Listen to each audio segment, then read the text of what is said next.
Et c'est reparti pour Smart Bourse, votre double dose quotidienne de marché en direct sur Bismart. Chaque jour à la mi-journée, 12h30, 13h. Et en fin d'après-midi, la grande édition pendant 1 heure à partir de 17h. Au sommaire de cette édition ce soir, une journée d'alerte à nouveau sur les marchés. Après déjà 6 mois de baisse cumulée, les alertes se poursuivent avec une journée d'aversion pour le risque généralisé des matières premières aux actions en passant par les devises.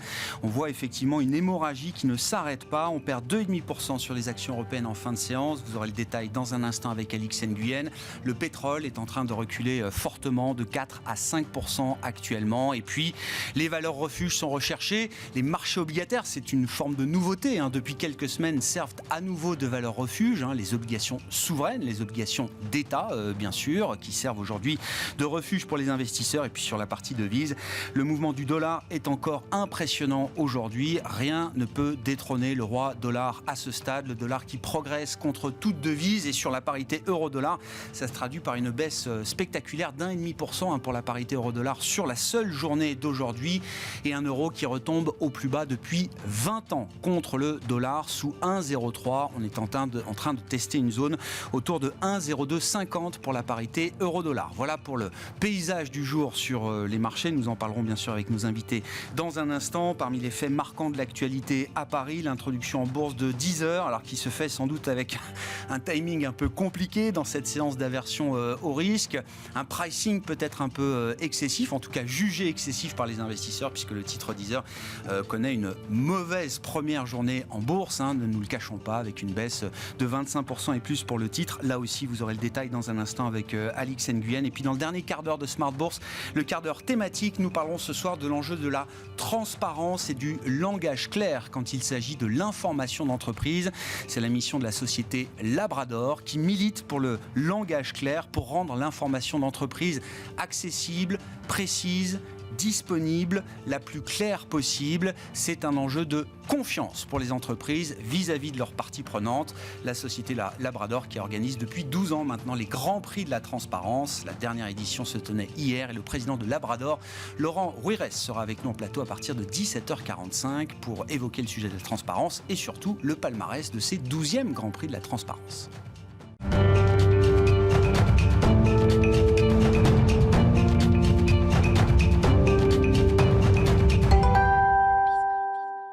Mais d'abord, les infos clés du jour sur les marchés avec une séance encore compliquée d'aversion au risque. Les infos clés donc avec Alix Nguyen. L'ensemble des places européennes, dont le CAC, s'enfonce sur fond de crainte en matière d'inflation et de récession économique. Le marché encaisse la publication des indices PMI pour la zone euro, l'accès de faiblesse de l'euro face au dollar et la nouvelle envolée des prix du gaz. Pour rappel, les indices d'activité PMI publiés ce matin confirment un ralentissement marqué de la croissance en juin. L'indice a baissé à 52, son plus bas niveau depuis 16 mois, contre 54,8 en mai. En France, au mois de juin, le rythme de croissance de l'activité dans le secteur privé a ralenti plus que prévu. L'indice PMI composite a reculé à 52,5 contre 57 en mai et 52,8 en première estimation. Wall Street, de son côté, amorce la séance en nette baisse au sortir d'un week-end de 3 jours. On remarque que les deux références du pétrole dévissent de plus de 5%. L'espoir engendré par les discussions entre Washington et Pékin se trouve dilué par les mauvaises données. Pour rappel, les États-Unis pourraient annoncer cette semaine une réduction des droits de douane sur quelques 300 milliards de dollars d'importations chinoises afin de freiner l'inflation. Et puis on retient un événement qui n'arrange pas la tendance aujourd'hui. Il s'agit de la grève déclenchée ce mardi par les employés des plateformes pétrolières en Norvège afin d'obtenir des hausses de salaire. Le mouvement pourrait faire chuter la production du pays, deuxième fournisseur d'énergie d'Europe derrière la Russie. Du côté des banques centrales, la Banque d'Australie a relevé son principal taux d'intérêt de 50 points de base pour la deuxième fois consécutive, une première dans l'histoire de l'institution. À noter que la Fed doit publier demain le compte-rendu de sa réunion de juin. Et puis jeudi, ce sera au tour de la BCE. Sur le plan des valeurs à suivre, enfin, au niveau européen, les secteurs les plus cycliques sont particulièrement impactés. C'est le cas de ceux des ressources de base, de l'automobile et du pétrole-gaz. ArcelorMittal, Michelin, Valeo et Total Energy chutent. Le groupe français de musique en ligne Deezer est en forte baisse pour sa première séance de cotation en bourse de Paris. Paris après son rachat par le véhicule d'investissement I2PO en avril dernier. Et puis on retient des spéculations sur une nationalisation d'Uniper. Uniper dont le titre chutait de 27,6% hier et dont le repli continue. Une possible nationalisation de la compagnie allemande est donc évoquée, celle-ci faisant les frais de la baisse des approvisionnements en gaz russe. Tendance, mon ami, 2 fois par jour, les infos clés de marché à 12h30 et 17h avec Alix Nguyen dans Smart Bourse sur Bismart.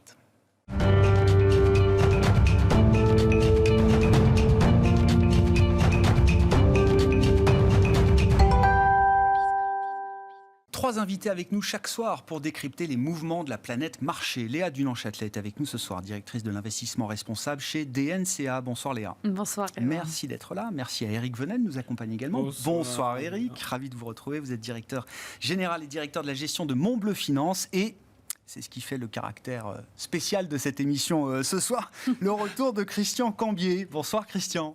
Bonsoir Grégoire. Ravi de vous retrouver autour d'un micro pour évoquer la situation des marchés. Vous êtes aujourd'hui gérant d'une SICAV qui s'appelle SLGP Prigest Perle. Je le dis avec une forme d'admiration. Vous êtes un vétéran des marchés, Christian. Je suis un dinosaure, vous pouvez le dire. Dinosaure. Et c'est ce qui fait l'intérêt de votre intervention ce soir, Christian. On se connaît depuis quelques années quand même. Depuis longtemps. On a eu beaucoup de discussions c'est ma 53e année. Alors, je ne vous connais pas depuis 53 ans, mais depuis quelques années quand même. Et non, mais je raconte un peu les coulisses de votre comeback, Christian. Vous me laissez un message sur mon portable il y a quelques semaines en me disant « Grégoire, il faut absolument que je te parle. J'ai le portefeuille pour les 20 prochaines années. Il faut absolument qu'on en parle. » Non mais c'est la manière dont vous avez éveillé ma curiosité, Christian. Donc c'est pas très honnête de ma part. Non, alors, je vous laisse développer votre pensée. Mais autour de la table, je crois qu'on est tous très intéressés de savoir quel est le portefeuille de Christian Cambier. Alors pour les 10 prochaines ou les 20 prochaines années, s'il faut aller jusque là. Je suis pas tout seul sur la place mondiale à avoir le portefeuille pour les 20 prochaines années, puisque c'est le portefeuille qu'on a eu il y a 50 ans. Je m'explique, je ne veux pas faire du Kondratiev ni du Schumpeter, mais il y a dans les années 65-85, pendant 20 ans, l'indice n'a pas bougé. Le Dow Jones est resté à 1000 pendant 20 ans. Il n'est pas resté longiligne, il a bougé. Et pendant cette période-là, c'était très dur de gagner. On avait une période d'inflation intense, de stagflation. Bon, c'était très dur, fallait bosser. Pendant 30 ans qui ont suivi, avec la baisse des taux de 14 à en dessous de 0, on a eu un enrichissement sans cause absolument scandaleux, puisqu'il suffisait de se baisser pour ramasser. Les jeunes d'aujourd'hui n'ont connu que ça.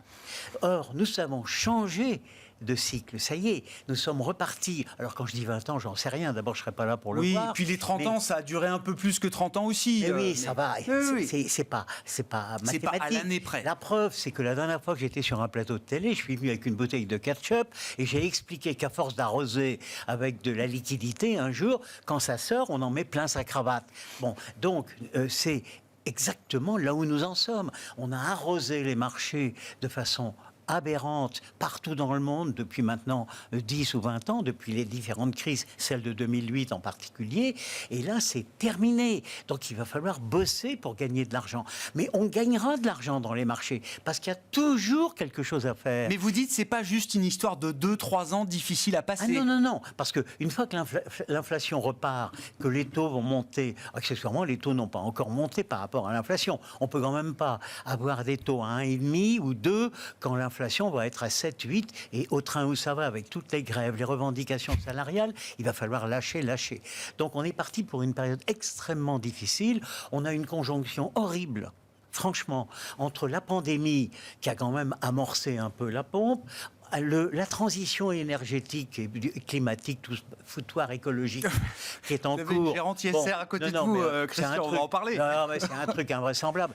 D'un seul coup, on découvre qu'il faut serrer les vis et on essaie de faire en 2 ans ce qu'on pourrait normalement faire en une génération. Et puis, troisième chose, quand même, la guerre qui est en Europe et dont les Américains bénéficient, eux tranquillement loin, parce qu'ils sont loin, ils tirent les ficelles. Nous sommes en guerre pour très longtemps. Et les conséquences de cette guerre vont obliger tous les gens à se remettre en cause. Bon, donc c'est pas une crise. Enfin, c'est une crise qui va durer, ou c'est un nouveau paradigme. Non, mais c'est un élément dont on n'avait pas besoin, à l'évidence. Et cette histoire de gaz, de blé, de matières premières, tout ça vient quand même de la Russie. Monsieur Poutine, à chaque fois qu'on fait des sanctions, on se tire une balle dans le pied, il faut dire la vérité.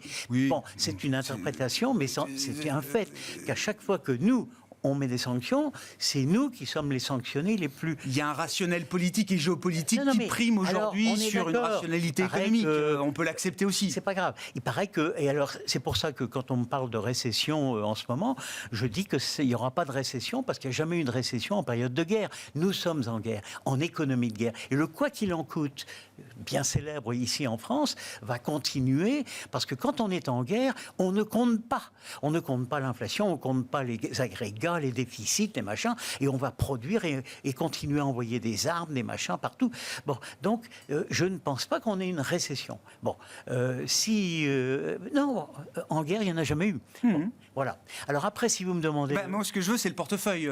C'est quoi le portefeuille de portefeuille, c'est très simple. 65-85? Mes Moi, amis, j'étais à peine né, j'ai plein Christian. d'amis sur la place, mon ami Jean-Charles Merriot, etc., et bien d'autres. Directeur de la gestion de DNCA. Qui font de la value. Bon, moi, je suis mondial. Il faut savoir que je vais au Japon depuis 1984, c'est-à-dire que j'en suis à ma près de 30e année au Japon. Vous êtes un des rares qui s'intéresse au marché japonais. Bon, et c'est le marché japonais qui est le plus intéressant du monde dans ce qui est en train de se passer.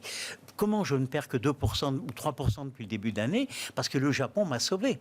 Je gagne ma vie au Japon.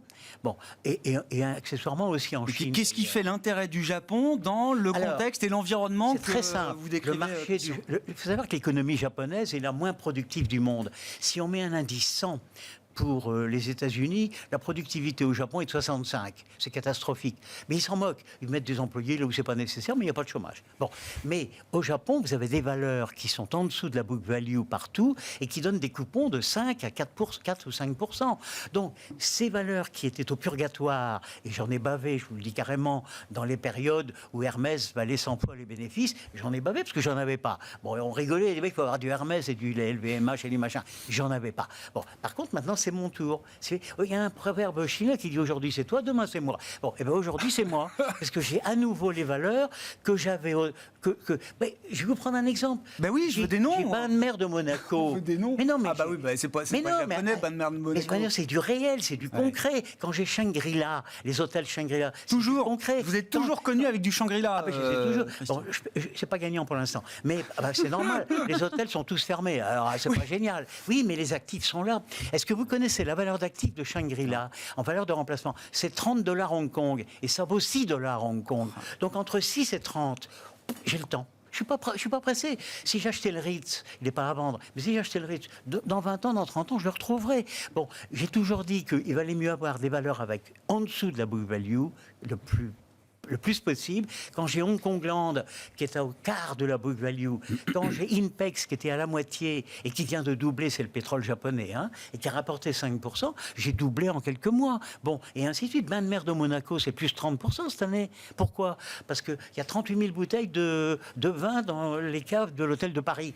Il y a du Pétrus à 17 000 € la bouteille. Bon, j'ai fait le calcul. Bon, j'ai des actifs réels. Vous voyez? J'ai deux questions, Christian. Est-ce que vous dites vous êtes global, est-ce que vous avez quand même des valeurs françaises, voire européennes, donc Banmer de Monaco, ok. Quand vous dites j'ai du temps, de quel type d'horizon de temps on parle quand vous dites Shangri-La, la book value est à 30 $ l'action et le cours est à 6 $? Ça met combien de temps pour converger? Écoutez, j'ai acheté mes Banmer de Monaco il y a 40 ans. Bon, donc donnez-moi un peu de temps encore. D'accord. Bon, mais ça tombe bien. Mais on vous donne encore 40 ans ou rassurez. Mais vos clients, quand je dis on, c'est vos clients. Les clients ont tous 100 ans, donc il n'y a pas de problème. Mais mon collaborateur principal, lui, il a 30 ans, 35 ans, il monte en cadence, il a adhéré à tout ce que je fais. Ouais. Il a pris le relais et lui, il continuera derrière moi. Et puis j'ai un outil anti-inflation que j'ai ressorti, que personne ne connaît, qui s'appelle les titres participatifs, émis par Mitterrand en 83, qui sont le titre participatif Saint-Gobain, le titre participatif BNP, qui cotent 20% en dessous du nominal, qui sont indexés sur les taux d'intérêt, n'est-ce pas? Or, quand les taux d'intérêt étaient à 0, ça rapporte 0, c'est nul, c'est comme ça. Quand ça valait 14, ça rapportait 14. Et là, ça remonte, ça rapporte 3%. Donc, comme les taux vont monter, mon TP Saint-Gobain, mon titre participatif Saint-Gobain, mon titre participatif BNP, ils vont monter. Mais on en trouve à acheter, ça, ce genre de titre, ou c'est fini? Il n'y en a pas beaucoup. Oui, c'est ça, il n'y a pas de liquidité sur ce marché. D'accord. Il fallait l'avoir. D'abord, c'est pas très liquide, oui. c'est sûrement pas liquide du tout. Bon, mais c'est pas grave. Raison de plus pour en acheter quand on peut en trouver. Bon, donc il y a des valeurs qui sont en dessous de la book value. Et le Japon étant le marché le moins cher du monde en la matière. Voilà. Ouais, mais Alors, moi, le Japon, commentaire, Eric Le Bonnel. Japon, je veux bien, sauf que le Japon, c'est la seule banque centrale qui contrôle les taux d'intérêt à long terme, quand même. Je veux dire, Jusqu'à présent. Elle contrôle Oui. surtout le marché, c'est ça qui est oui, embêtant. donc c'est facile, de dire que. Ça crée un ancrage. Quoi. Moi, j'ai des titres qui rapportent 6%. Oui, si vous avez rapporté 6%, que la Banque du Japon maintient les taux à 0,25, et ça depuis des mois, voire des années, puisque c'est ce qu'ils veulent faire. Oui, on est d'accord, mais c'est pas transposable chez nous. Enfin, le jour où, et c'est ça le problème. Moi, je pense que le grand problème aujourd'hui, c'est cette course à la hausse des taux d'intérêt. Enfin, Ce qui fait l'intérêt du Japon, c'est que la Banque centrale, au moment où toutes les autres sont en train de passer au durcissement des politiques monétaires comme on l'a jamais vu depuis une génération ainsi, elle continue de faire ce d'acheter tout pour que les taux ne montent pas. Mais elle a raison dans l'absolu. C'est-à-dire qu'en fait, il faut absolument pas que les taux longs montent. Alors après, le Japon, c'est quand même des décennies. Alors, je n'ai pas autant d'expérience de bourse, mais ça fait des décennies que le Japon est en déflation, enfin, dans le concept économique. Donc, ils ont essayé de sortir. Nous, ça fait 5 ans qu'on essaie de sortir de la déflation. On y est arrivé et on commence à faire marche arrière avec nos gros sabots. Je trouve que c'est une aberration totale. Vous dites quoi? On se trompe de combat? Oui, complètement. À être trop obsédé par l'inflation qui a des origines multiples, qui est compliqué à décrypter, à anticiper, à prévoir, à comprendre. Et surtout que ça nous a coûté tellement cher de sortir de cette période de déflation. Je me souviens tellement on n'avait aucune visibilité, on était à taux négatif. Personne ne voulait investir. Maintenant, on a des tas de projets d'investissement. Enfin, on n'a pas le choix. Il faut investir. Et là, on nous ressort des taux d'intérêt qui remontent à vitesse grand V.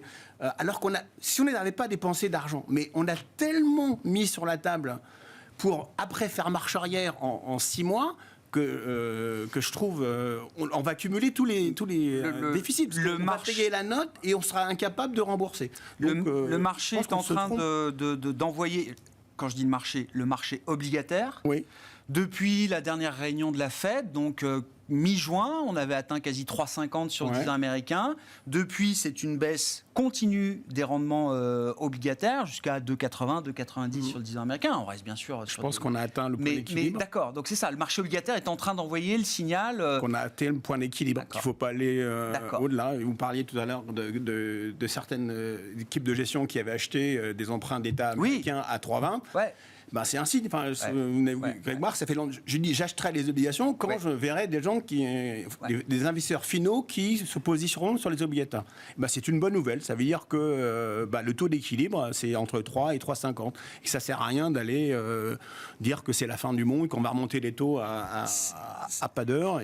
Parce qu'on est en train de casser complètement le moral. Moi, je suis obsédé par ce retournement de situation. On a changé et Dieu sait si j'ai toujours été très optimiste, mais on est passé d'un quoi qu'il en coûte, je dépense parce que j'ai envie de consommer, ensuite, à l'impossibilité. Bon, je freine parce que je trouve pas ni de personnel, ni il manque une vis quelque part, je peux pas la livrer. Et là, à un système dépressif énorme. Vous parlez à des entrepreneurs, ils ne savent pas où ils vont habiter en septembre.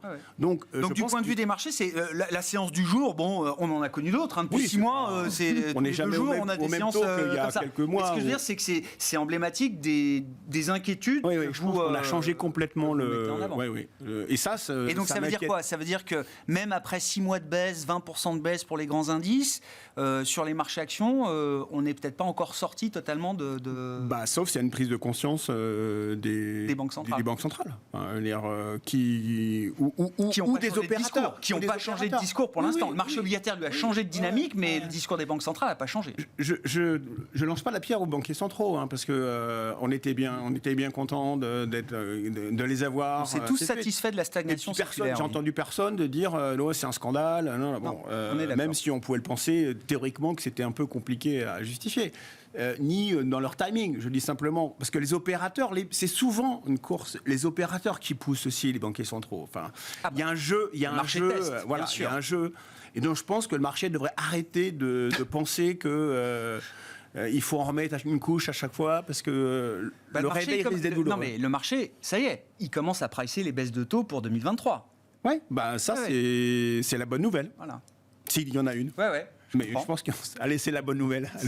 Il en faudra d'autres, c'est ce qu'on peut comprendre. Mais on a le droit de mettre en avant une bonne nouvelle dans cette ambiance toujours pesante sur les marchés. Bon, commentaires, réactions, Léa, et puis on peut revenir aux enjeux un peu immédiats. On a évoqué le caractère inflationniste de la transition énergétique et écologique. Bon, déjà en réaction, je ne suis pas une spécialiste du Japon, mais il y a quand même un élément qui m'intéresse dans le discours que je viens d'entendre, c'est quand même la qualité, parce que c'est des actifs de qualité que vous achetez en réalité, et c'est ça qui est très important. Il y a une histoire de valorisation, bien sûr, mais les actifs de qualité, c'est quand même ce qui fonctionne, en tout cas dans la durée. Donc je comprends cet horizon de temps très très long. Et deuxième réaction, et je partage complètement votre avis, on est dans un monde par rapport au Japon dont les règles changent tout le temps. C'est très compliqué de se positionner comme investisseur dans ces conditions-là. Et de ce point de vue, je pense que le marché est très attentif déjà depuis quelques mois parce qu'on ne sait absolument pas où on va aller et qu'on a pris l'habitude depuis des années et des années de voir des réactions, on va dire, gouvernementales, soit par des relances budgétaires, soit du point de vue monétaire, qui vont changer, redonner un élan, solutionner un problème qui ne semble pas solutionnable. Et c'est là où le Japon, en effet, se différencie avec une approche très stable. Et on manque clairement de stabilité aujourd'hui dans nos décisions. Et là, je fais le pont avec la transition énergétique. Vous l'avez dit, on veut faire une transition énergétique en 2 ans parce que ça y est, l'urgence est là. En réalité, on ne peut pas la faire. D'ailleurs, tous les plans qui ont été annoncés, la sortie du moteur thermique, c'est impossible. Mais on veut la faire en 2 ans parce que depuis 10 ans, on n'a rien fait de ce point de vue-là, Léa, et qu'on écoute tous, vous la première, les scientifiques du GIEC, Marc Carnet, etc. Enfin, on en a parlé des dizaines de fois sur ce plateau. Bien sûr, mais le problème, c'est que c'est impossible. C'est-à-dire que quand on fait ce type d'annonce, avec effectivement, je prends le secteur de l'automobile qui est particulièrement intéressant de ce point de vue-là, on sera au tout électrique dans 5 ans.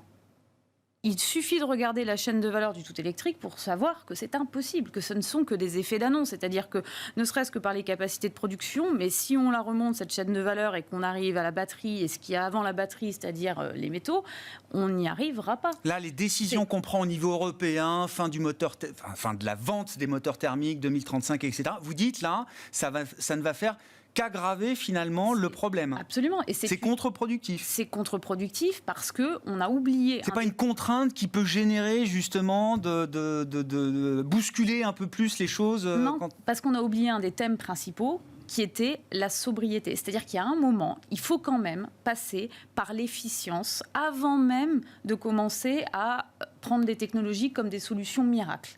Et cette efficience, on ne l'a pas faite. On ne l'a pas faite. On arrive au pic de consommation du pétrole. On n'a jamais consommé autant de pétrole. Et j'ai rien contre le pétrole. Vous le savez, je ne suis pas ayatollah dans mon approche, loin de là. Mais donc, ça veut bien dire ce que ça veut dire. Ça veut dire que notre société de consommation d'ultra-expansion ne fonctionne pas. Je donne quelques chiffres très importants. Aux États-Unis, aujourd'hui, une personne en moyenne est connectée à 17 appareils.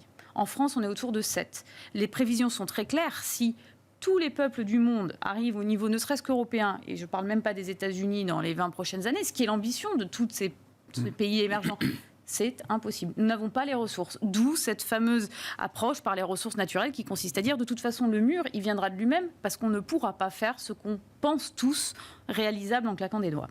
Et donc évidemment on va aller vers une ultra-inflation parce que quand on voudra tous 10 smartphones, ce sera le prix qui fera la différence parce que tout le monde ne pourra pas en avoir 10.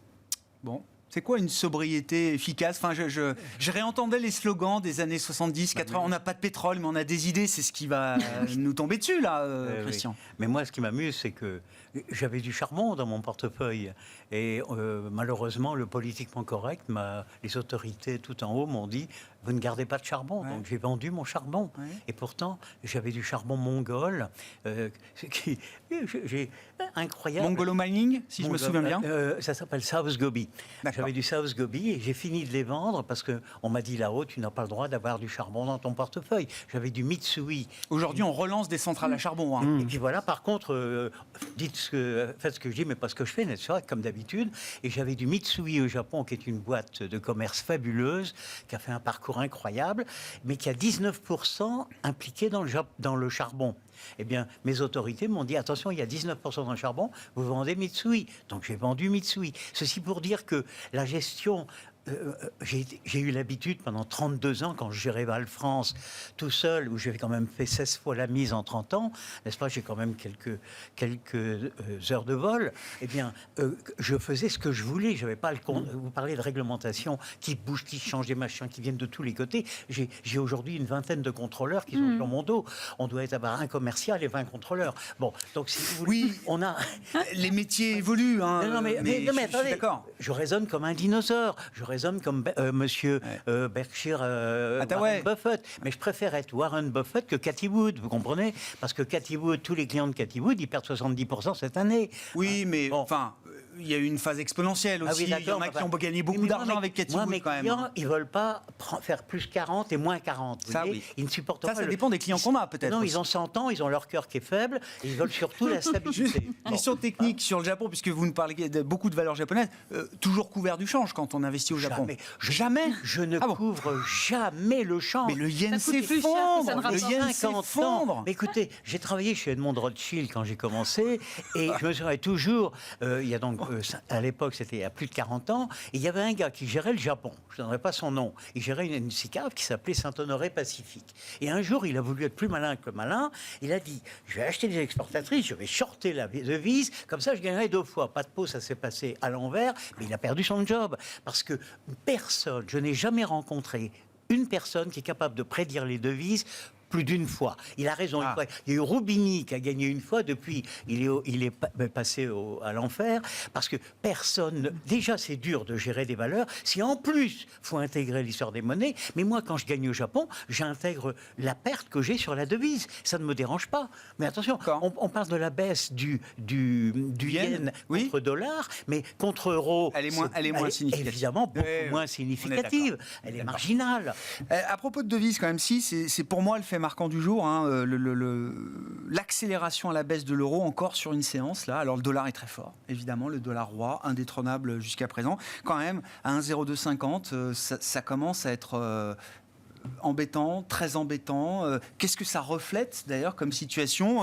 Qu'est-ce qu'il y a de nouveau là aujourd'hui qui explique que l'euro se retrouve à 1,0250? Je ne sais pas si c'est nouveau, mais c'est très compliqué effectivement d'anticiper une parité de change, mais en gros, c'est les taux d'intérêt, la croissance estimée, et puis le taux d'intérêt de croissance estimé, et puis j'ai oublié. Enfin bon, les taux d'intérêt, c'est mort. La croissance estimée, c'est la même chose. Et la dernière, c'est la balance des paiements. Oui. Quand on a eu le premier déficit de la balance déficit allemande en mai, première depuis la réunification en 1991. Donc là, il y a un changement drastique dans la balance. Ça marque les esprits. Ça. Ah oui. Donc c'est le dernier voyant qui n'était pas rouge. Donc là, ça peut pas être autrement. Alors après, la conséquence, c'est que ça ne va pas nous aider, hein, puisque ça renchérit encore un peu plus l'énergie qu'on ne produit pas, et ça facilite aux exportations. Sauf que le problème, pour l'instant, on s'en fout, puisque de toute façon, on n'arrive pas à exporter, puisqu'on a un problème. Les exports allemands, ils sont en baisse de 0,5% sur le mois de mai. En d'autres temps, ça nous aurait aidé, mais là, c'est le pire moment en termes de timing. Donc ça va ne faire qu'augmenter un peu l'inflation importée, en fait. Ouais. Donc c'est une mauvaise nouvelle. En fait, ce qui a déclenché, je crois que c'est la balance des paiements. Enfin, c'est effectivement allemande. Et donc, je sais pas, parité, sous la parité, ça paraissait un peu ubuesque il y a encore quelques temps. Depuis 2 mois. Ça va choquer un peu les esprits quand même. Si, mais après, ça va choquer, mais de toute façon, je ne vois pas comment on peut renverser la manœuvre tant qu'on n'aura pas changé. En plus, il faut rajouter les Allemands qui commencent à dire que le système Mme Lagarde sur la fragmentation, ce n'est pas son problème. On est en train de tirer des balles. Désunion politique. Je pense que c'est absolument pas le moment non plus. Enfin, on a le chic pour empiler les problèmes. Je pense qu'il ne fallait pas soulever donc le marché problème va de la tester la fragmentation. BCE Oui, cette question. Voilà, je pense que c'est une raison supplémentaire. Enfin, donc, après, il faut faire attention parce que ça va très très vite. Donc, le prochain, c'est la fragmentation du marché européen. Sur une parité euro-dollar sur une journée. À propos de l'Allemagne, j'ai en tête quand même les propos du ministre de l'économie Robert Habeck il y a quelques semaines, à peine. La situation énergétique crée un risque de Lehman Effect. On voit aujourd'hui l'Allemagne qui est en train de se mettre en ordre de bataille pour sauver ses utilities, comme on a sauvé les banques en 2008, donc avec des plans de sauvetage. Bon, pour l'instant, c'est 9 milliards, c'est rien du tout, mais ça va faire qu'augmenter. L'État allemand qui pourrait prendre 25% de... Donc la grande utility, c'est Uniper, premier acheteur de gaz russe. Bon, déjà, c'est quand même assez gênant. Qu'est-ce que ça peut avoir comme implication pour les marchés, pour les investisseurs ? Et puis, c'était pas évident. C'est-à-dire qu'il y a encore quelques temps, les utilities, c'était justement une manière de capter la montée des prix énergétiques. C'était un hedge contre l'inflation énergétique, etc. On voit que les modèles explosent en vol au bout d'un moment. Ah bah complètement. Et d'ailleurs, on voit aussi qu'on va revenir, on va faire un retour en arrière vers la nationalisation. Ça, c'est une quasi-certitude. EDF. Il faut encadrer, il va falloir encadrer. Alors, petite parenthèse, mais je trouve qu'elle mérite d'être soulignée. Moi, il y a quand même une donnée qui me manque dans cette équation à ce stade, c'est le restockage, dont on a beaucoup parlé, étant donné les prix, étant donné le problème d'approvisionnement qu'on a. Il est quasiment impossible d'avoir des chiffres clairs sur le niveau de restockage pour l'hiver qui arrive. Et ça va être une donnée extrêmement importante, parce que si on n'a pas le restockage attendu, avec en plus les problématiques que l'on a sur beaucoup de fermetures, je pense à l'Europe en général, sur certaines centrales nucléaires qui ne fonctionnent pas, des usines des utilities qui se trouvent de production sur le charbon dont on ne sait pas si elles refonctionneront correctement. Sincèrement, on va vers une situation cet hiver qui risque d'être assez tendue. C'est 2023 qui se joue. Oui, là, c'est pas l'hiver 2022. C'est déjà peut-être même l'hiver suivant de 2023 qui est en jeu aujourd'hui. Bien sûr. Et c'est là que je dis, on a une opacité de la part des États quant à cette politique de restockage. Bien sûr, mais elle est extrêmement importante pour nous financiers parce qu'elle fait partie de l'équation des coûts des entreprises et qu'on est incapable aujourd'hui de connaître l'atterrissage. Et donc effectivement, on voit bien que on va vers une renationalisation à plein d'égards. Et pour pouvoir un petit peu, chez les utilities privées, encadrer notamment les renouvelables qui font des surprofits importants, on est en train de surtaxer partout. Parce qu'il faut récupérer cet argent et afficher une politique volontariste. De la transition juste. On va recapter, on va redistribuer avec des chèques à l'énergie. Donc on taxe les surprofits à démontrer. C'est des boîtes qui n'ont pas fait de profit, en tout cas pas de surprofit pendant certaines années. Exactement. Je vois Christian qui hoche de la tête. C'est presque injuste. Mais on va taxer les profits des entreprises dont on a besoin qu'elles investissent plus que jamais dans une meilleure énergie, une énergie plus propre pour demain.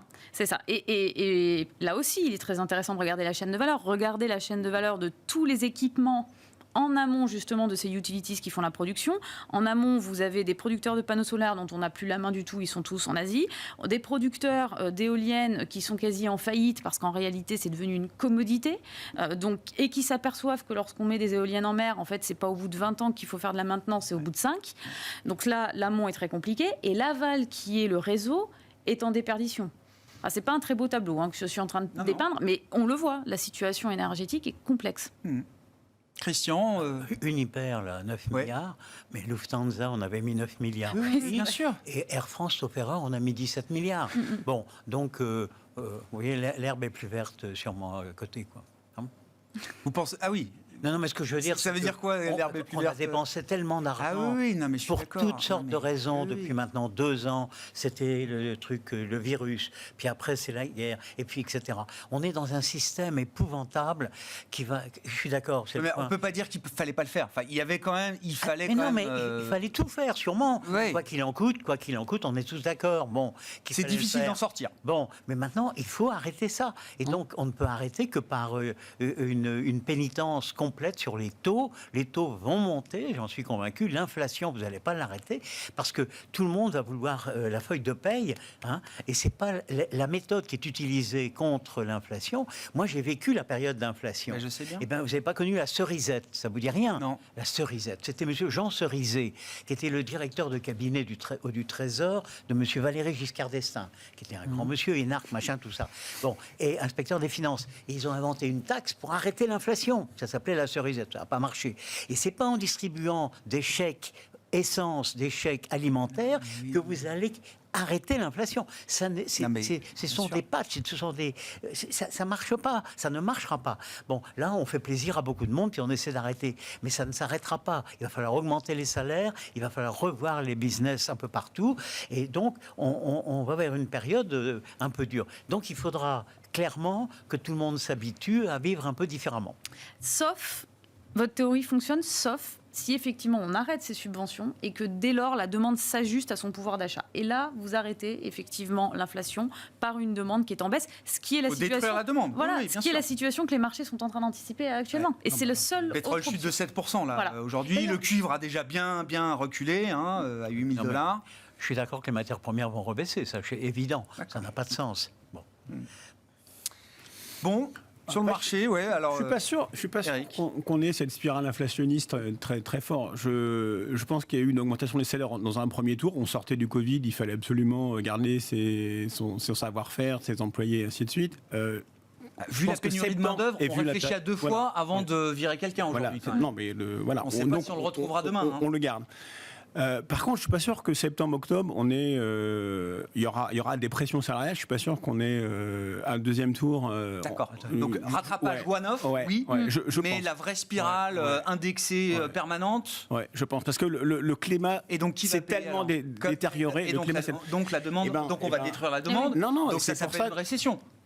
Ah bah c'est ce qu'on veut. Enfin, Oui. enfin, une récession, non.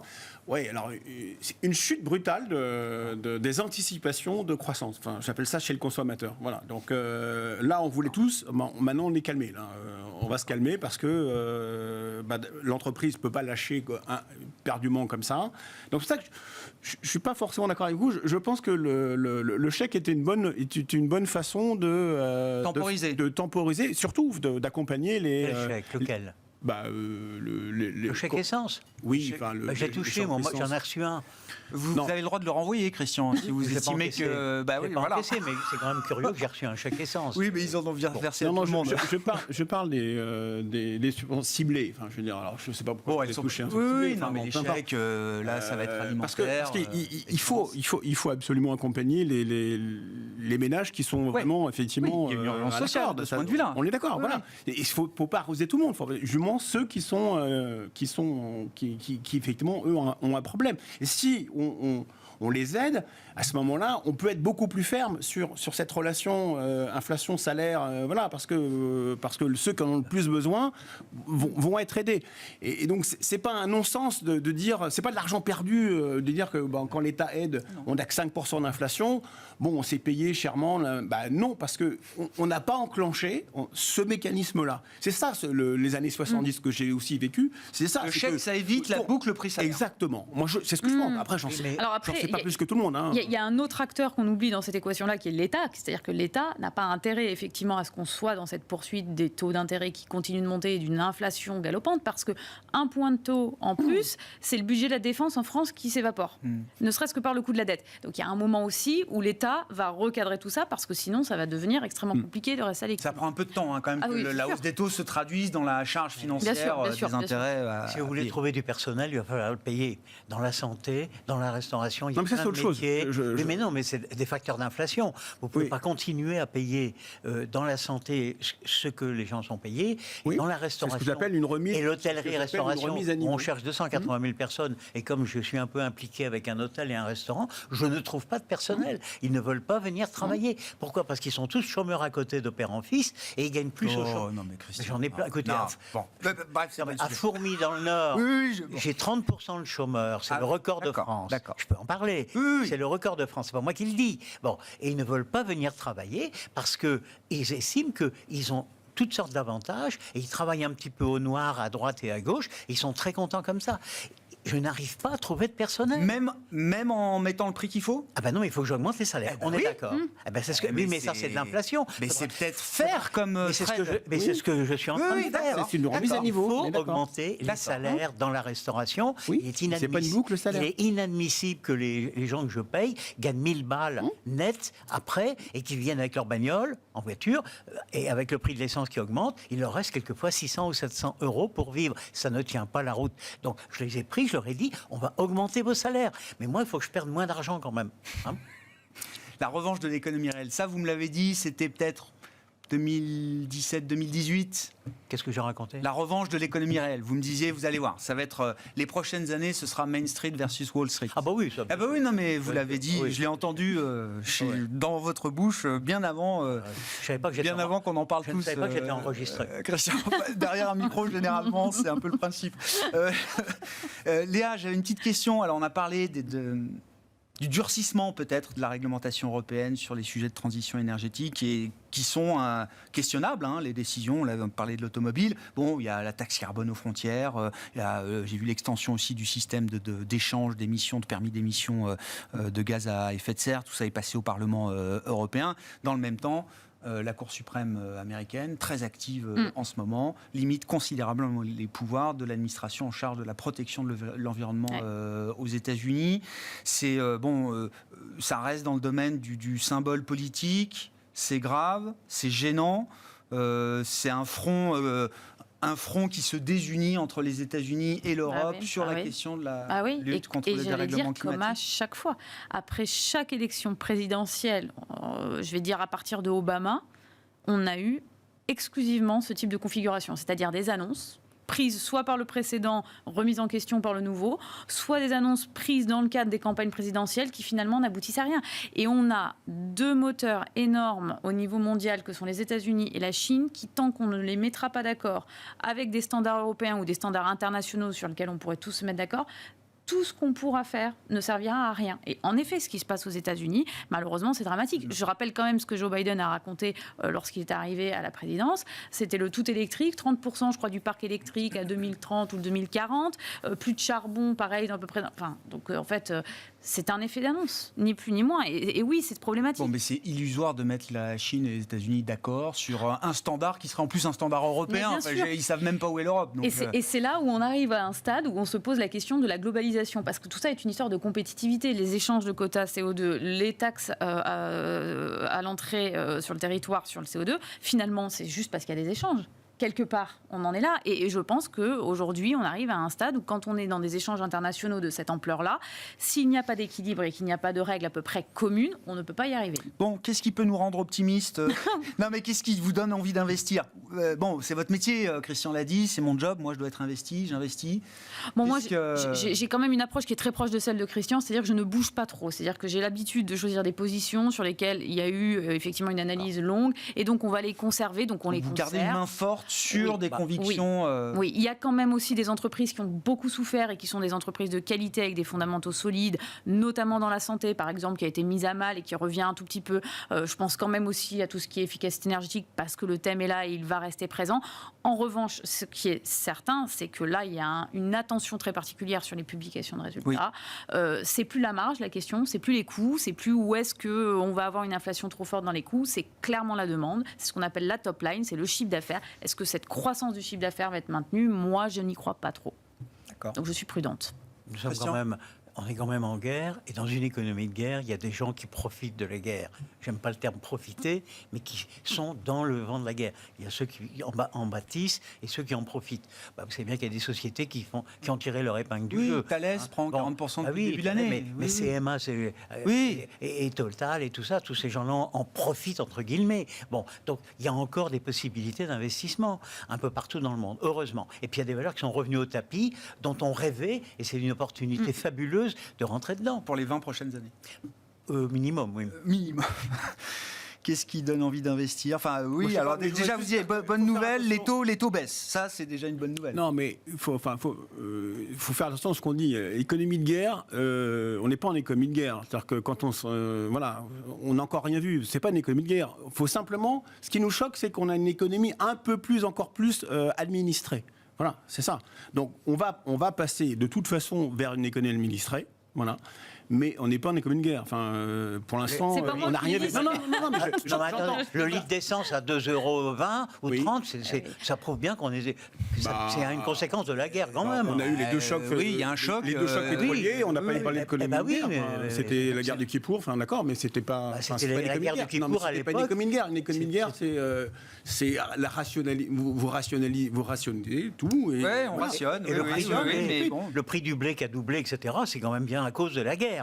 Ça, je suis désolé. Oui, à cause de la guerre, mais c'est pas une économie de guerre. Faut pas. Je pense qu'on n'a pas. Je dis ça simplement parce que on pourrait voir un peu plus loin encore. C'est pour ça que je veux dire. Pour l'instant, c'est juste une économie un peu administrée parce qu'on a tellement de chocs extérieurs qui sont ingérables qu'on est obligé d'administrer. Même pour quand vous êtes vraiment très très marché, on est obligé parce que on cumule des changements systémiques. Mais pour l'instant, on est resté on parlait de chèques. Voilà, on est dans une économie, pour l'instant, administrée. Le jour où on sera dans une économie de guerre, je peux vous dire que ça sera autre chose. Ouais. Bon, c'est bien. Je ne sais pas si on est rassuré. Je ne suis pas sûr d'être rassuré au terme de cette émission. Il y a encore de l'espoir. Oui, non, mais il y en a le toujours, marché est encore. Évidemment. Mais c'est vrai que l'hémorragie de marché est quand même assez spectaculaire. Le CAC qui a clôturé sous les 5800 points ce soir, quasiment sur les plus bas de l'année, avec une baisse de 2,7%. Merci à vous trois. Merci beaucoup d'avoir été les invités de Planète Marché ce soir. Christian Cambier pour son retour. Vous reviendrez avant 20 ans, Christian? Oui. Je ne sais pas. Pas sûr. Pas sûr. Je ne suis pas sûr que j'ai encore un discours à améliorer. Donc, écoutez, on verra. En tout cas, la porte est toujours ouverte pour vous. Christian Cambier, gérant de la SICAV SLGP Prix Geste Perle. Léa Dunant-Châtelet, directrice de l'investissement responsable de DNCA Investment. Et Eric Venet, directeur général, directeur de la gestion de Montbleu Finance. C'était les invités de Planète Marché ce soir.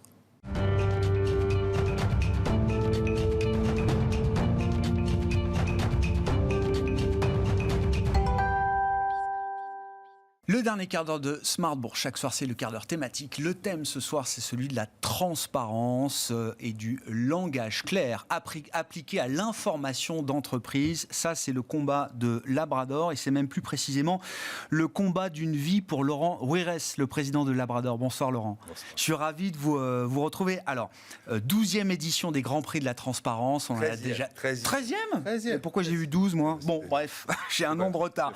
Bref, on en a déjà parlé les années précédentes, donc 13e édition. Autant pour moi, on va raconter effectivement le palmarès, bien sûr. On parle de la transparence et je le disais, du langage clair appliqué à l'information d'entreprise, souvent une information réglementaire, mais pas que. Mais je voulais que vous nous rappeliez un petit peu l'enjeu de la transparence en général, sans même qu'on se focalise sur l'information d'entreprise en tant que telle. Pourquoi c'est le combat de votre vie? Pourquoi c'est un enjeu aussi important? À quoi ça sert la transparence, Laurent? La transparence, ça sert à créer de la confiance en l'information. C'est-à-dire croire en une information. Si elle n'est pas transparente, on a toujours un soupçon sur la qualité de cette information. On a fait plusieurs études avec BVA sur le sujet. La même information, claire ou pas claire, vous croyez davantage à celle qui est claire à 60%. Donc il y a vraiment des choses concrètes. Puis aussi, c'est pas gagné d'avance. La transparence, c'est un combat. C'est un combat. Plus que jamais aujourd'hui, Laurent. Il n'y a jamais autant d'ennemis de la transparence qu'aujourd'hui. Oui, la défiance. L'ennemi de la transparence, c'est la défiance. Je ne crois pas. Je ne crois en rien. J'ai pas confiance. Et plus c'est gros, moins j'y crois. Plus Ou au c'est contraire, je crois en tout et n'importe quoi. Alors du coup, la défiance, c'est je ne crois pas à ce qu'on me raconte, je ne crois pas à ce qui est officiel, donc je crois à n'importe quoi. Et la défiance, c'est facile, parce que c'est le système 1 du cerveau. C'est binaire, c'est le réflexe. Donc je n'y crois pas, et vous pouvez me raconter ce que vous voulez, n'importe quel expert, je n'y crois pas. La transparence essaye de démontrer. Donc pour ça, il faut que faire simple et clair. Parce que naturellement, c'est plus chiant, c'est plus gris. Il faut argumenter pour mettre de la compréhension sur l'information. Donc il faut faire très clair pour lutter contre la défiance qui, elle, est très simple. On ne va pas mentir en étant compliqué. C'est binaire, c'est oui ou non. Donc voilà, donc on a tout un travail, donc c'est un combat. Et c'est ça. Et d'ailleurs, je trouve que c'est intéressant de voir comment ces grands prix évoluent, parce que chaque année, vous mettez à jour. Alors, j'ai vu qu'il y a quasiment 300 critères. Il y a 4 supports d'information qui sont analysés par vos équipes de manière totalement objective. Donc le document d'enregistrement universel, on parle d'univers des entreprises cotées, SBF 120, etc. Le rapport financier annuel et extra-financier, il faudra en parler. La charte éthique, le site internet et la brochure de convocation aux usagers, qui sont donc les 4 supports d'information que vous étudiez à travers près de 300 critères d'analyse. Oui, la transparence, c'est pas simple. C'est compliqué. Et non. C'est ce que vous disiez. Et non, parce que ça touche tous les sujets d'information de l'entreprise. Alors, l'information financière est relativement transparente historiquement, parce que c'est les matures. Elle est normée. Elle est normée. Le reste, non. Donc, on a des critères sur la gouvernance, sur la manière dont on peut la comprendre, sur la rémunération, sur les risques, sur le climat, sur l'environnement, sur le social. Il y a beaucoup de critères. Et oui, l'information. Les entreprises se sont complexifiées, et donc, il y a de très nombreux critères, pratiquement toujours de pédagogie. En clair, l'information, elle est conforme, les gens vont en prison autrement. Donc c'est pas le fond que vous jugez, hein. Alors, c'est pas le fond de l'information. Il y a des recouvrements. D'accord. Le fond appartient aux entreprises, et si elles se mettent en risque de ne pas dire la vérité, oui, c'est leur ou problème. ne pas être sincères, c'est leur risque, d'accord. Mais à partir de là, ça ne suffit pas. L'information doit être claire, facilement compréhensible, facilement lisible. Et d'ailleurs, ce qui est intéressant, c'est dans les critères, vous avez rajouté, alors je crois, 25 critères liés à la transparence et une quinzaine de critères liés à la clarté du langage. C'est nouveau, oui. C'est ça, c'est nouveau. Et d'ailleurs, ça fait baisser les notes. Ça fait baisser un peu les notes globales des 120 sociétés que vous analysez. Alors, il y a eu des progrès, il faut quand même le dire, impressionnants depuis 13 ans. Les groupes se challengent les uns les autres. Le fait de présenter les meilleurs, ils sont tous benchmarkés, et franchement, une illustration qui est créée est reproduite la plupart du temps par les autres. Donc franchement, la pédagogie monte, les entreprises sont de meilleur en meilleur. Sauf que le langage, on n'avait pas pu le traiter jusqu'à présent, parce que tout ce que l'on fait est objectif. D'accord ? Nos grands prix sont réputés pour ça, ils sont certifiés Bureau Veritas. Donc il fallait pouvoir associer au langage une définition scientifique. Ce que l'on a fait, on a un algorithme de clarté qui s'appelle Planly. Donc, il nous permet qui mesure le nombre de mots dans une phrase, et voilà, etc. Exactement. Il y a 17 critères précis qui viennent d'ailleurs du monde anglo-saxon, qui ont fait ça 40 ans avant nous sur le plain language. Et bien maintenant, on peut le faire. Et donc, c'est vrai que là, ça a fait un bond d'un côté pour certains. Le vainqueur a vraiment pris le sujet de la clarté du langage plus que d'autres, effectivement. Donc il est bon. Et puis à l'inverse, les notes générales ont baissé parce que chacun écrit. Il y a 50 contributeurs de cette information-là, au moins, de nombreux départements. Les gens ne font pas exprès de ne pas être clairs dans leur langage. C'est pas une stratégie de la part des entreprises de ne pas être clair? Parfois. Alors, je ne vais jamais pouvoir... J'en sais rien. Ce que je sais, c'est peut-être à la marge. Mais la réalité de l'essentiel de notre difficulté, c'est le bruit. C'est que les gens vont plutôt mettre trop d'informations en se disant... Ça rassure ? Bah oui, au moins je ne vais pas me tromper, je ne vais rien oublier. Et ça, c'est la cata. Parce qu'en vrai, vous avez au milieu de ce bruit une information qui est vraiment celle qu'on le recherche. Voilà, parce que les gens recherchent... Personne ne lit ces documents-là intégralement. On va chercher de l'information. Donc le bruit est un ennemi, le bullshit en est un autre, le jargon, l'anglicisme, plein de choses sont des arguments. Mais le plus souvent, c'est les habitudes. L'habitude d'écriture, de là à aller chercher, moi je ne suis pas complotiste, je ne dis pas qu'un groupe qui ne veut pas, dans certains cas, cacher des choses, n'y arrive pas, c'est pas ce que je ne le dirai jamais. Mais réellement, c'est plus l'époque. Réellement, nous on voit une tendance à essayer de faire de son mieux, mais la plupart du temps, c'est que les gens ont des pratiques d'écriture qui ne sont pas des pratiques techniquement parfaites. Qu'est-ce qu'il faut retenir du palmarès? On va l'afficher parce que donc il y a 9 awards qui sont remis. Oui. Donc le grand gagnant SBF 120, toute catégorie C, Hermès. Dans l'univers du CAC large 60, c'est Veolia. Dans l'univers du CAC mid 60, c'est Sopra Steria. Le prix de l'information ESG revient à EDF. Intéressant, on pourra en dire un mot avec vous, Laurent. La meilleure progression sur la transparence de son information d'entreprise, c'est Plastic Omnium. Or, SBF 120, vous avez récompensé Carmignac, qui est une foncière commerciale. Et puis après, il y a les prix spécifiques. Donc, le document d'enregistrement universel, le prix revient à Legrand. La brochure de convocation aux AG d'actionnaires et qui inclut également le CNP, c'est Mercialis, qui avait été récompensé, je crois, il y a 1 ou 2 ans déjà sur d'autres critères. Foncière commerciale également. Et puis, pour le site internet, c'est Fnac Darty. Je crois que j'ai oublié personne. Qu'est-ce qu'il faut retenir de ce palmarès? Est-ce que c'est pas un peu toujours les mêmes, Laurent? Hermès, j'ai l'impression de l'avoir déjà vu. Oui. Mercialis, on les a reçus aussi. Ils avaient reçu un grand prix, je crois, il y a 2 ans, etc. Alors, oui, vous avez un club de très bonnes entreprises qui se challengent. Certains ont même mis des bonus, des variables à leurs dirigeants en fonction de la note de transparence. C'est ça la clé alors. C'en est une, c'est pas la seule, mais c'en est une, ça aide un peu. Donc vous avez vraiment, dans certains cas, une véritable pression. Non, il faut que ça vienne de la tête. Si la tête de l'entreprise souhaite vraiment être transparente, vous avez forcément, ça irrigue. Ce que l'on peut retenir, c'est qu'effectivement les meilleurs sont bons en langage, parce que c'est le nouveau pilier de la transparence, le 5e.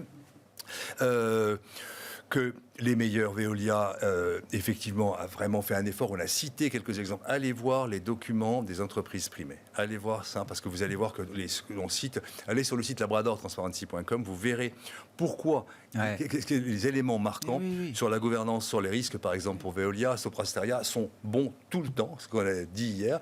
Ils étaient un peu les poulies d'or. C'était pas normal qu'ils soient pas une fois primés. C'est pas possible. Ils l'ont été quelques fois, mais c'est vrai qu'ils sont réguliers. Constants. Et puis parfois ça passe pas. Là, pour le coup, ils ont été récompensés. Legrand, excellent. Le meilleur rapport intégré de la place, c'est Legrand qui l'a fait. 11 pages, extrêmement malin. C'est court. 11 pages pour le document pour faire un rapport intégré. C'est-à-dire l'ADN de l'entreprise. D'accord. C'est un travail de synthèse incroyable. C'est ça la transparence. La transparence, vous virez tout ce qui est inutile. Et vous choisissez la bonne notion, le bon mot, vous êtes pertinent. Je le dis, Laurent, parce que vous me l'avez raconté, je ne sais pas si c'était le patron de Legrand, ou en tout cas le représentant Legrand qui est venu récupérer son prix hier, il a dit c'est le prix le plus important. Parmi tous les prix qu'on reçoit, parce qu'ils reçoivent tous des prix, ces gens-là, c'est même un job peut-être pour certains dans l'entreprise, et il dit c'est le plus important pour moi. Oui, alors pour le coup, honnêtement, je vais lui envoyer un mail. Parce que ça m'a touché, ça m'a vraiment touché. Vous savez que c'est ma passion. Legrand n'est pas un client de Labrador, donc on est vraiment tranquille. Et la personne qui monte sur scène a dit une chose simple, c'est le seul prix qui est parfaitement objectif. Tous les critères sont connus par tous, il suffit de les appliquer. Donc ça est certifié par le bureau des taxes. Donc encore une fois, il n'y a rien d'aléatoire. La transparence doit être pour tout le monde. Elle s'applique au Grand Prix. Y compris à ceux qui l'organisent. Heureusement, et c'est quasi scientifique. Moi, ce qui m'intéresse toujours, c'est la meilleure progression. Qu'est-ce qui fait que Plastic Omnium, là, comment est-ce qu'il a changé de catégorie? Les personnes. Il faut que ce soit porté. Il y a vraiment, effectivement, des personnes et des managers qui ont décidé vraiment, la direction financière a décidé franchement. Ça ne veut pas dire qu'avant, ils ne le décidaient pas, mais c'est une orientation. C'était moins une priorité. Sur le SBF 120, et donc c'est quand même clairement, les personnes l'ont choisi. Il y a une démarche d'application, c'est ce qu'elle nous a dit sur scène, d'application des critères. Alors attention, dans certains cas, ils refusent d'appliquer certains critères parce qu'ils ne sont pas prêts. Et bien sûr, personne à 100%. Encore une fois, c'est très compliqué. 300 critères, il faut y aller. Bien sûr. Et on comprend parfaitement bien. Mais si on prend la direction, si on essaye d'appliquer chacun des critères, on progresse. Et d'ailleurs, le niveau général progresse, sauf que les notes baissent à cause de la clarté. Mais à périmètre constant, le niveau est monté. Sauf pour, on va dire, une quarantaine d'entreprises de 120. Au début des Grands Prix, il y en avait 70 qui s'en fichaient un peu. Maintenant, il en reste 30, 40, voilà. Donc, comme maintenant les résultats deviennent visibles, y compris des moins bons. Et vous publiez toujours tout le classement. Alors, on le publie, on ne publie pas encore les notes, mais ça nous est demandé activement. Donc, c'est vrai que je ne saurais recommander aux entreprises qui savent qu'ils sont mal notées de bosser parce que ça va se savoir maintenant. Et surtout, on ne peut plus ignorer les critères qui sont appliqués par l'essentiel des autres. Dernière question rapidement, Laurent, parce qu'on n'a plus beaucoup de temps. Donc, il y a un award de l'information ESG qui revient à EDF. Est-ce que la pression générale sur les entreprises, sur ces critères extra-financiers, est-ce que la communication autour de ces critères extra-financiers ou de cette prise en compte des enjeux extra-financiers, est-ce qu'elle est claire, transparente, disponible, accessible ? Alors, elle ne peut pas l'être. On est sur une bascule, sur un tsunami, comme a dit Jean-François Cirelli il y a quelque temps, le patron de BlackRock. C'est qu'aujourd'hui, les réglementations ne sont pas encore là, permettant de pouvoir vraiment faire les choses. C'est pas assez normé, c'est pas assez standardisé. En revanche, dès maintenant, parce que tout le monde est vraiment concerné par ça, une entreprise comme EDF, et l'an dernier comme Schneider, mais EDF, ça a été vraiment pas facile pour une entreprise d'énergie aujourd'hui. Très intéressant. Et donc, c'est absolument remarquable. C'est-à-dire que là, ce sont des engagements clairs, ce sont des prises de risques, des choses qui permettent de pouvoir réellement comprendre quelle est la démarche précisément. Ce n'est pas du tout du bullshit. Donc tous les meilleurs sont vraiment pointus sur le sujet, même si les normes ne sont pas mises en place. EDF qui succède à Schneider Electric, c'est ça pour ce prix de l'information EG. Schneider qui, une entreprise peut-être les mieux disantes au monde sur cette... C'est historique chez eux. Et donc bravo à EDF, parce que là pour le coup, comme c'est un focus général de tous, ceux qui gagnent ce sujet de l'ESG aujourd'hui ont vraiment bossé. Ouais. Ils sont vus par tous. Merci beaucoup Laurent. Laurent Rouérez qui était avec nous, le président de Labrador, au lendemain donc de la 13e édition des Grands Prix de la Transparence. Plaisir.